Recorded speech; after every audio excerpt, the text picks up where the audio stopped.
was created in 1841, and its title is Pandemonium. In it, we see Satan standing proudly after building the greatest palace in hell, where he will gather with all the demons of the underworld. Where the fuck is He he at? observes his immense creation from a cluster of rocks surrounded by boiling lava, while a bolt of lightning strikes in the background as if celebrating such an infernal occasion. In the distance, like tiny armies, we can see rows and rows of followers marching in praise of their leader, waiting for the order to finally approach him. John Martin was a master of creating monumental and extremely dramatic paintings. Throughout most of his career, he focused on biblical stories filled with apocalyptic landscapes, some nice fucking paintings, exceptionally dark settings that make us feel incredibly small. And this painting was no exception. Pandemonium was not a place imagined by the artist. In fact, it is the name I still can't see Satan. Is this supposed to be Satan right here? In the famous 17th century poem Paradise Lost by John Milton.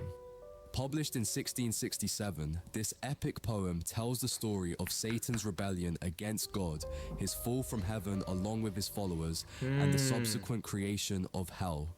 But what makes it truly extraordinary is the way Milton humanizes Satan.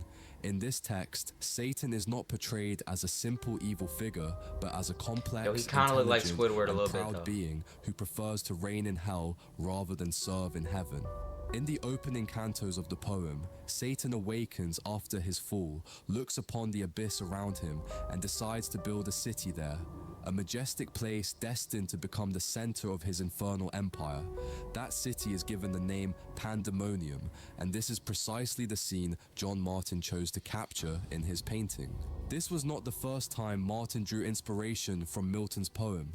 In fact, for more than a decade, he produced engravings based on Paradise Lost that became extremely popular. I might have to get into some painting, bro. I might have to, his characteristic style was already evident. You feel me? Colossal this shit looking crazy. I wouldn't get it. Well, I don't know. Maybe I'm that guy. And tiny figures. No, but I'm saying this is some crazy shit right here, bro. His imagination seemed tailor-made to portray the epic visions of ancient texts. Pandemonium was the last work Martin dedicated to the Miltonic universe in 1841, and also the most grand. In it, he not only represents a key scene from the poem, but also brings together everything that obsessed him as an artist: chaos, glory, destruction, and of course, the opportunity to depict all of it on a gigantic scale, as if the viewer were witnessing the apocalypse itself. Now, although the inspiration for this work comes from a purely fantastical vision, its architecture is not entirely invented. In fact, if we look closely, the general structure of the building at the center of the scene strongly resembles the Palace of Westminster, the same one that today houses the British Parliament, and that is no coincidence. John Martin was living in London when the new building began construction after the fire of 1834. The entire city was aware of the project, and the Gothic revival design proposed by Charles Barry became a major topic in the urban landscape. Martin, as an artist deeply interested in the monumental and the dramatic, found in these real structures the perfect inspiration to imagine the capital of hell. When you place both buildings side by side, the similarities become striking in the rhythm of the columns, in the geometry of the facade, and of course in the overall grandeur. The most noticeable difference is that in the lower part of the building, Martin added a series of arches that raised the entire structure above a river of boiling lava. And on the facade, if you look carefully, you can see carved figures of coiled serpents, giving it a much darker appearance because we are no longer looking at a human construction, but at an infernal temple. As for the river flowing beneath the scene, it is not just an aesthetic element. This incandescent current is a symbolic and rather direct representation of the River Thames as it existed in the 1840s. At that time, the river was a genuine sanitary threat to the population. London faced constant cholera outbreaks, and its waters were so contaminated by human and industrial waste that the smell could be detected from several kilometers away. It was, quite literally, a foul and dangerous river. What is most interesting is that years before painting Pandemonium, John Martin had proposed an ambitious infrastructure plan to clean up the city, a network of sewers and canals that would have prevented many of the diseases that later devastated the population. However, no one took him seriously and the proposal was rejected. So Damn. Martin, likely frustrated, decided to transform the problem he was not allowed to solve into a vision of what hell itself might become as time passed. When Pandemonium was first exhibited in 1841 at the Royal Academy in London, not everyone was impressed. The painting received mixed reactions. Some viewers were dazzled by its scale, its drama, and the ambition behind it, but others found it excessive and even ridiculous. One of its most well-known critics was John Ruskin, one of the most influential artistic voices of the era. Ruskin had a very particular idea of what art should be. He believed it should be sober, moral, closely connected to nature, and rooted in spiritual values.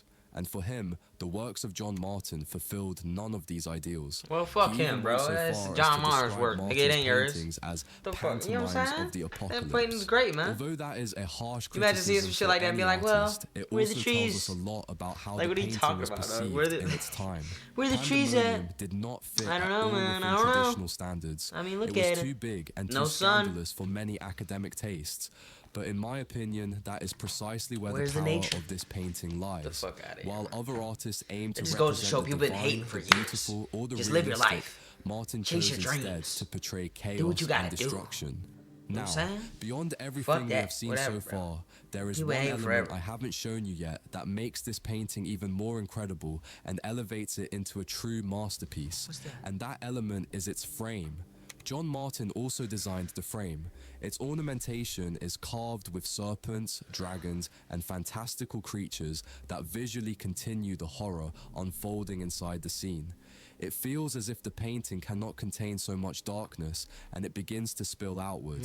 This detail, which many people don't know about, shows just how much Martin conceived his work as a complete, immersive experience. Today, Pandemonium is part of the collection of the Louvre Museum in Paris, hanging in a gallery alongside other 19th century works, but it unfortunately does not receive much attention.